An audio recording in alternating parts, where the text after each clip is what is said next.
এখানে তো যুবকের বাইরে কাউকেই দেখছি না, তো সবাই যখন যুবক ইনশাল্লাহ সবার সাথে আমিও যুবক।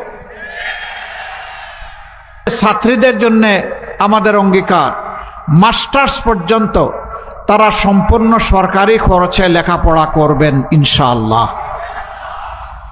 সবাইকে নিয়েই আমরা দেশ সাজাবো ইনশাআল্লাহ। দেশের জন্য অবদান যারা রাখবেন, মাত্র দুইটা জিনিস তাদের কাছ থেকে আমরা দেখব।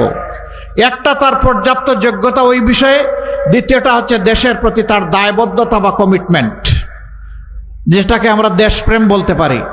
এই দুইটা জিনিস যার থাকবে, যোগ্য কাজ তার হাতে পৌঁছে যাবে ইনশাআল্লাহ।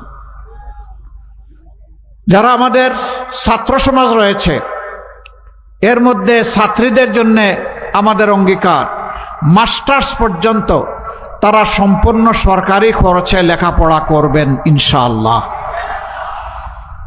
সকল শিশুর জন্য আমাদের অঙ্গীকার, একটা মায়ের শিশুকে আমরা লেখাপড়ার বাইরে থাকতে দিব না।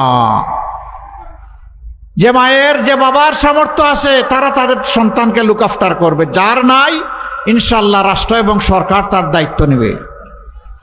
আমরা চাই, আল্লাহর কাছে দোয়া করি, শুধু রাজার ছেলে রাজা নয়, বংশ পরম্পরায় নেতা নয়, বরঞ্চ আজকে যিনি কঠোর পরিশ্রম করে রিক্সা চালান, নুন আনতে যার পাট্টা পুরায়, তারও যদি মেধাবী ছেলে থাকে, সেই মেধাকে বিকশিত করে আল্লাহর কাছে দোয়া করি ওই ঘর থেকে আগামীর প্রধানমন্ত্রী যেন বের হয়ে আসে।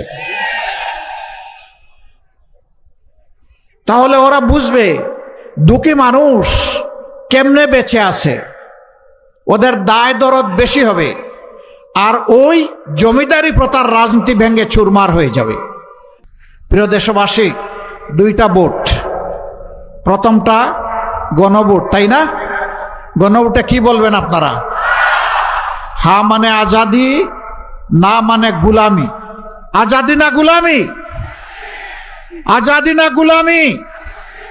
ইনশাআল্লাহ 12 তারিখের প্রথম ভোট হা।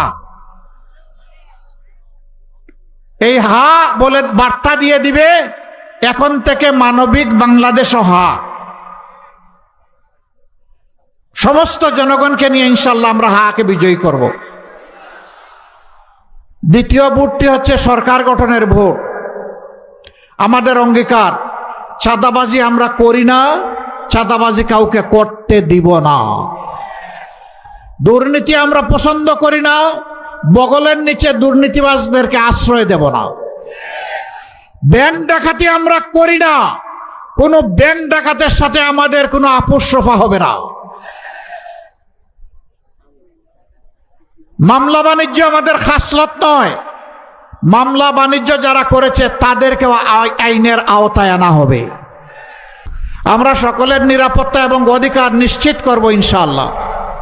মাদের জন্য ঘরে চলাচলে, কর্মস্থলে, সমস্ত জায়গায় মর্যাদা আর তাদের জন্য নিরাপত্তা, এই দুইটা জিনিস ইনশাআল্লাহ নিশ্চিত করা হবে। কোন জালিম সাহস করবে না নারী জাতির কারো দিকে চোখ তুলে তাকানো। সেই পরিবেশ বাংলাদেশে ইনশাআল্লাহ তৈরি করা হবে। এই অবস্থা দেখে অনেকে বেসামাল, ভাই মাঘ মাসে মাথা গরম করে লাভ নাই, চৈত্র মাস সামনে। এখনই যদি মাথা গরম করেন, চৈত্র মাসে কি করবেন? পুরো আউট হয়ে যাবে। ঠান্ডা রাখেন, ঠান্ডা রাখেন, মানুষকে বুঝার চেষ্টা করেন, মানুষ কি ভাবছে কান পেতে শুনেন।